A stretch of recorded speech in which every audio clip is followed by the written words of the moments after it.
Hi friends, welcome to மில்மலா world. இன்னைக்கு உங்களுக்கான என்ன கொண்டு வந்திருக்கேன்னு பார்த்தா சூப்பரான ஒரு ஸ்நாக்ஸ் ரெசிபி. 90s கிட்ஸ் கிட்ட கேட்டிங்கன்னா தெரியும். ஈவினிங் ஸ்கூல் விட்டு வந்தோடனையோ இல்லை வெளியில் போயிட்டு வந்தோடனையுமே சுட சுட இட்லி சட்டியில் அவல் புட்டு ரெடியாக இருக்கும். ஒரு பிளேட்ல போட்டு ஒரு ஸ்பூன் போட்டு கொடுத்துருவாங்க. இதுதான் ஈவினிங் ஸ்நாக்ஸாகவே சாப்பிட்ற மாதிரி இருக்கும் அப்போல்லாம். பட் இப்போல்லாம் ஈவினிங் ஸ்நாக்ஸ் இதெல்லாம் குழந்தைங்க சாப்பிட்றாங்களானே எனக்கு தெரியல.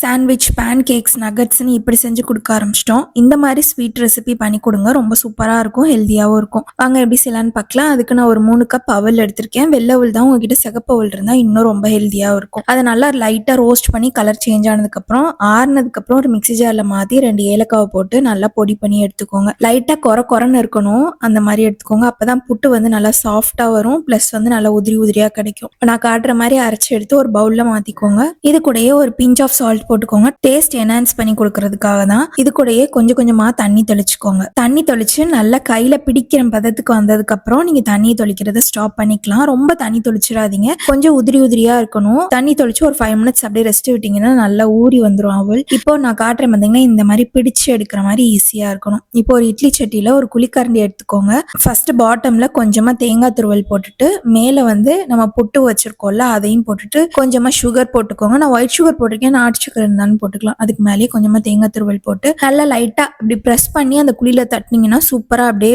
பாலா விழுந்துரும். இன்கேஸ் உங்ககிட்ட சின்ன பவுல் இருந்துச்சுன்னா நீங்க பவுல்ல கூட இதை செஞ்சு பார்க்கலாம். பவுல்ல போட்டுட்டு பவுல் அப்படியே அந்த இட்லி சட்டியில வச்சுட்டீங்கனாலே சூப்பரா வெந்து வந்துடும். உங்களுக்கு ஷேப்பும் மாறாம கிடைக்கும். இந்த மாதிரி பண்ணிட்டு ஒரு 5 to 10 மினிட்ஸ் நல்லா வேக வச்சு எடுத்தீங்கன்னா சூப்பரான அவல் புட்டு ரெடி ஆயிரும். ரொம்ப ஹெல்த்தியா இருக்கும். கண்டிப்பா ட்ரை பண்ணி பார்த்துட்டு எனக்கு எப்படி இருக்குன்னு கமெண்ட் பண்ணுங்க. நம்ம சேனல் பிடிச்சிருந்தா லைக் பண்ணி சப்ஸ்கிரைப் பண்ணிக்கோங்க. உங்களுக்கு யூஸ்ஃபுல்லான வீடியோஸ் வந்துட்டே இருக்கும். ஓகே, தேங்க்யூ, பாய்.